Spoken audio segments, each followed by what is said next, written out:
Bonjour, c'est Julie du blog Alimentation et Grossesse, donc bienvenue pour cette nouvelle vidéo. Aujourd'hui, je voulais vous parler de mes petites astuces contre la nausée de la femme enceinte. Donc les nausées, c'est un des désagréments de grossesse qui est vraiment pas évident pour de nombreuses femmes. Ça peut être plus ou moins accentué, ça peut durer plus ou moins longtemps, mais sachez que vous n'êtes pas seul et que la plupart des femmes ont des nausées puisqu'on recense entre 50 et 75% des femmes qui sont victimes de ces désagréments de grossesse au cours du premier trimestre de leur grossesse. Donc les nausées en général, elles apparaissent entre la 4e et la 8e semaine. Elles seraient dues à l'hormone dite de grossesse, donc l'hormone HCG, qui augmente vraiment brutalement, et également aux œstrogènes qui augmentent en parallèle. Donc les œstrogènes, ils vont être nécessaires pour le maintien de la grossesse, et les deux combinés favoriseraient les nausées, les vomissements, et ce serait aussi une source qui nous rend plutôt sensibles aux odeurs. Donc ce qui va être aussi favorisant par rapport aux nausées, ça va être le stress, la fatigue, l'anxiété. Donc là, il n'y a pas beaucoup de solutions. Ce qui va être important, ça va être de se reposer, donc privilégier des nuits de qualité. Donc idéalement, pour avoir une nuit de qualité, c'est quand même au moins d'avoir minimum 8 heures de sommeil. Et puis, c'est vrai qu'on est plutôt fatigué dans ce premier trimestre de grossesse. Donc l'idéal, s'il est possible, de faire des courtes siestes pour aussi récupérer un petit peu la fatigue des premiers mois. Et pour le stress, l'anxiété, voilà, n'hésitez pas à vous accorder des instants zen, des instants cocooning, donc faire des bains ou avec des bougies, faire du yoga, de la méditation, aller vous faire une balade, aller manger au resto avec les copines, voilà, des petites choses qui peuvent vous détendre, vous relaxer pour bien vivre un petit peu ce début de grossesse. Donc voilà, maintenant on arrive à mes astuces pour essayer de vaincre ou tout au moins limiter les nausées. Donc j'en ai 5. La première, ça va être surtout de ne pas sauter de repas et encore moins le petit déjeuner. Donc le fait d'avoir l'estomac vide, le fait d'avoir une chute de la glycémie à ce moment-là, donc qui est le taux de sucre dans le sang, va accentuer les nausées et du coup on va être plus sujet au vomissement. Donc l'idéal, le matin, ce qui est pas mal, c'est de mettre un petit truc sur la table de nuit. Donc ça peut être une petite poignée de graines comme des amandes, des noix, des noisettes, ou ça peut être une petite biscotte, une tranche de pain, quelques fruits secs que vous pouvez consommer avant même de vous lever, attendre quelques minutes et ensuite de démarrer la journée et de poser le pied par terre. Donc ça peut être une petite solution pour éviter les nausées matinales. Pour le reste, ça va être vraiment d'éviter d'avoir l'estomac vide. Donc l'estomac vide favorise les nausées et du coup, c'est parce qu'on a faim, ça a tendance à stimuler un petit peu ce côté-là.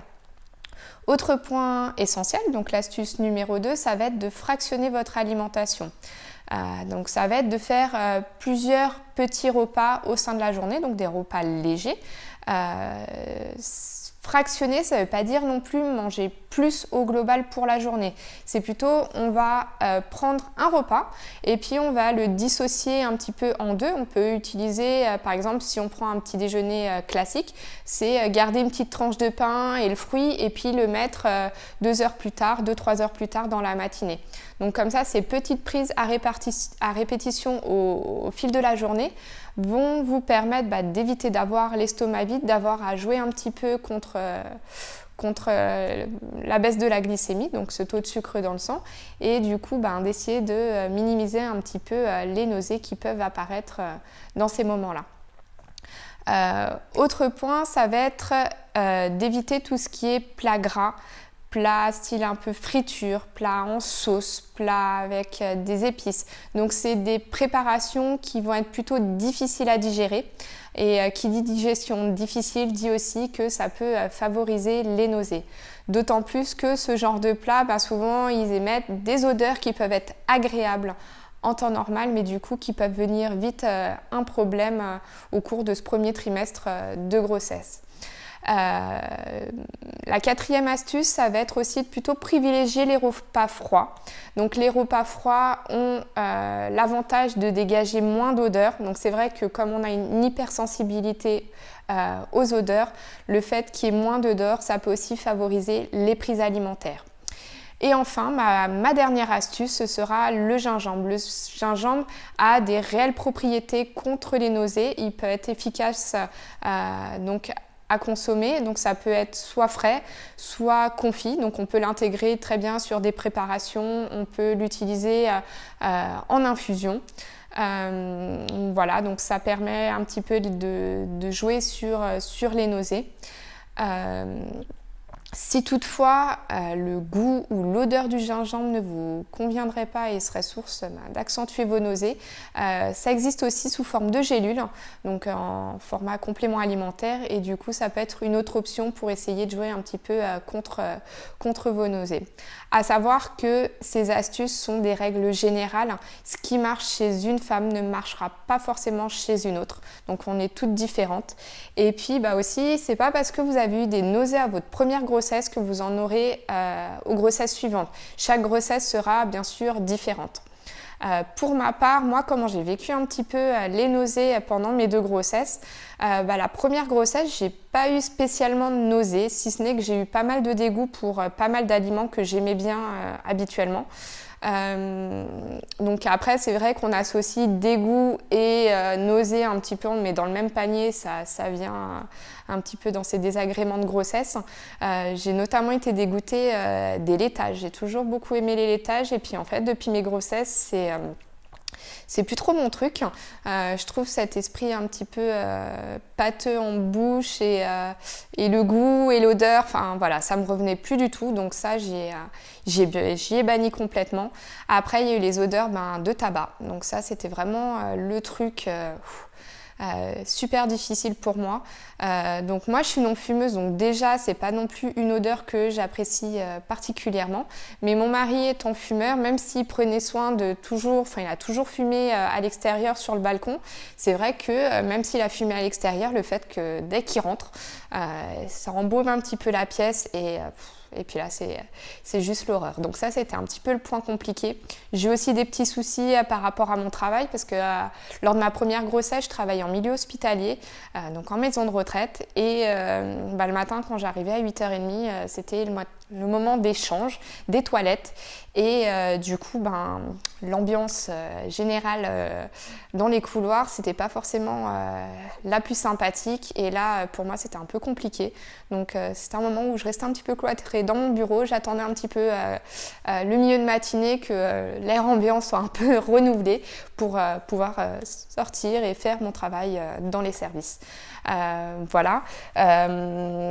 Ensuite, par rapport à ma deuxième grossesse, c'est plus là où j'ai eu des soucis. Donc pas spécialement des nausées matinales, mais en fait, quand c'était l'heure de manger, fallait vraiment que je mange tout de suite maintenant, fallait vraiment pas que j'attende, parce que le fait, justement comme on l'a vu plus haut, d'avoir l'estomac vide, d'attendre trop longtemps, là c'était nausée et vomissement. Et puis c'était horrible parce que vu que j'avais rien mangé, et du coup je vomissais mais sans vraiment vomir quoi que ce soit vu que j'avais rien dans le ventre.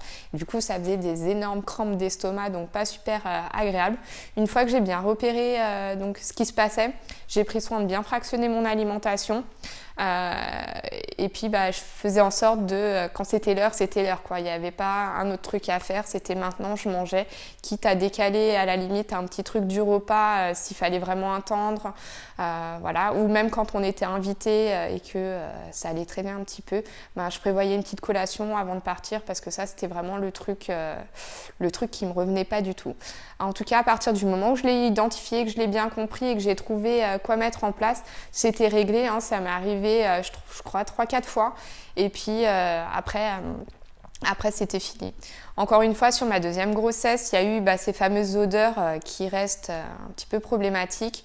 Et j'ai eu beaucoup de mal, c'était avec le dentifrice. Donc, je ne sais pas vous si c'est peut-être que moi, mais le dentifrice, le fait de me laver les dents, c'était l'horreur. Et puis le fait de me pencher aussi, parce qu'on se lave les dents après avoir mangé. Voilà, l'estomac rempli, le clapet qui ne marche pas très bien. Du coup, ça avait tendance aussi un petit peu à avoir des petits reflux. Donc voilà, donc des fois quand c'était vraiment trop prononcé, c'était plus lavage de dents à l'eau et puis quand ça passait à peu près avec du dentifrice. Donc ça c'était un petit peu la problématique. Donc voilà, de grossesse, j'ai eu des choses un petit peu différentes. Donc pour vous, je pense que ça sera pareil. En tout cas, si ces choses-là ne marchent pas pour vous, va falloir s'armer un petit peu de patience. Normalement, d'ici la fin du premier trimestre, ce sera vraiment terminé. Voilà, donc je vous souhaite vraiment bon courage pour ce début de grossesse et puis si vous avez des nausées et des vomissements, n'hésitez pas à tester les choses parce que voilà, il y a des choses qu'on peut entendre qui peuvent marcher, donc n'hésitez pas, ça coûte rien d'essayer. Voilà, je vous remercie pour cette vidéo, de l'avoir regardée jusqu'à la fin. N'hésitez pas à laisser un commentaire en dessous de la vidéo si vous avez des petites astuces par exemple à partager, comme ça peut je pense aider d'autres futures mamans. Vous pouvez également vous abonner à la chaîne si vous serez tenu au courant des futures vidéos que je pourrai poster. Également, vous pouvez télécharger mon guide de super menu spécial femme enceinte directement sur le blog. Donc c'est une semaine de menu pour bien manger pendant la grossesse. Sur ce, je vous souhaite un très bon trimestre de grossesse et puis une très belle grossesse par la suite et une bonne journée. Au revoir!